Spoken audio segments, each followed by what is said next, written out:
এভাবে পিটাইয়েন না, মা বোনকে এভাবে পিটাইয়েন না।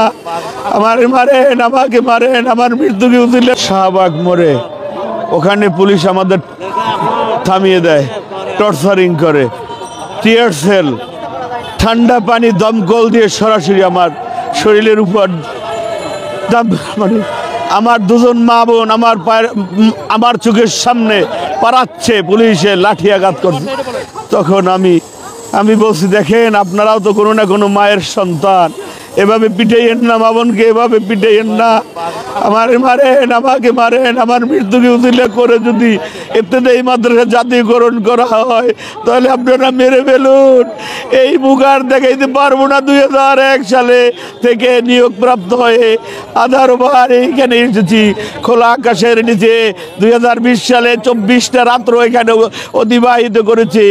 তার ফলশ্রুতিতে, তার ফল প্রস্তুতিতে আমরা পেয়েছিলাম রাতের অন্ধকারে ঘুমন্ত অবস্থায় আমাদের উপর টর্চারিং, এরকম মরিচের গুঁড়া, তারপরে টিয়ার সেল এবং ঠান্ডা পানি, গরম পানি মাইরে আমাদেরকে তখনও নির্যাতন করেছিল। ওই স্বৈরাচার না বলে পারছি না, আমাদেরকে নির্যাতন করেছিল।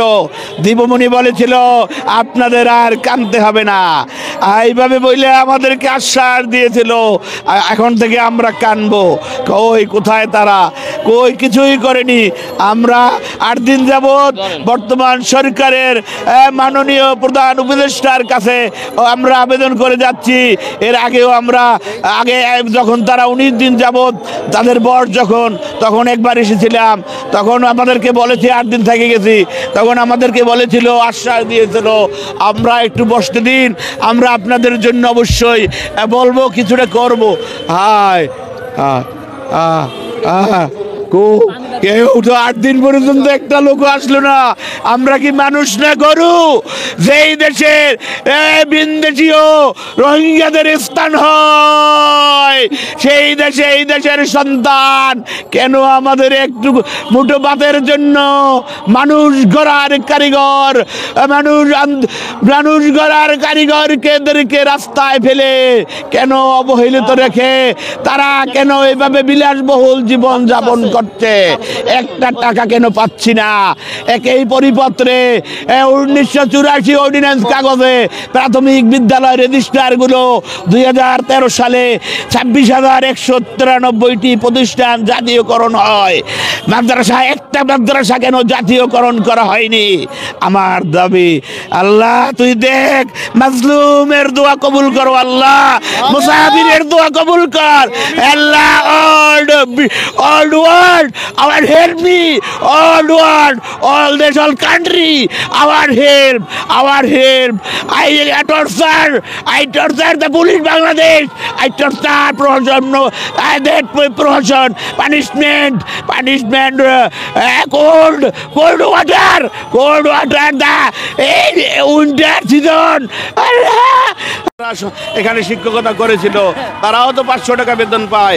কেন তাদের সাথে এত বৈষম্য? 2300 টাকা কি কোনো সুইপারের বেতন আছে? 2300 টাকা কোনো সুইপারেরও বেতন হতে পারে না, পারে না। জাতীয়করণ চাই, জাতীয়করণ। আমার মাথায় কাজ করে না। আমি এসে পিরোজপুর জেলা নাজিরপুর থানা। আপনি কোন মাদ্রাসা? পিরোজপুর জেলা নাজিরপুর। আমার নাম মোহাম্মদ আমিনুল ইসলাম, পিরোজপুর জেলা নাজিরপুর থানা, নেসারিয়া উত্তর পূর্ব করার দোয়ানিয়া স্বতন্ত্র ইবতেদায়ী মাদ্রাসার সহকারী শিক্ষক। আমি 2001 সালে নিয়োগ হয়ে অদ্যবধি পর্যন্ত কোনো টাকা বেতন হিসেবে পাইনি। শুধুমাত্র করোনাকালীন সময় একটা প্রণোদনা পেয়েছিলাম। দ্বিতীয় প্রণোদনা হিসেবে ঘোষণা হয়েছিল।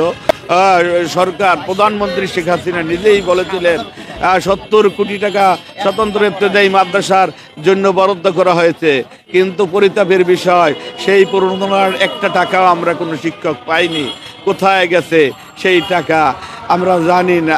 আর এর চেয়ে বেশি কিছু বলতেন না ভাই, আমার মাথায় কাজ করে না। আমি খোলা আকাশের নিচে 8 দিন অবস্থা আমরা এভাবে দিতে করতেছি। হায় রে।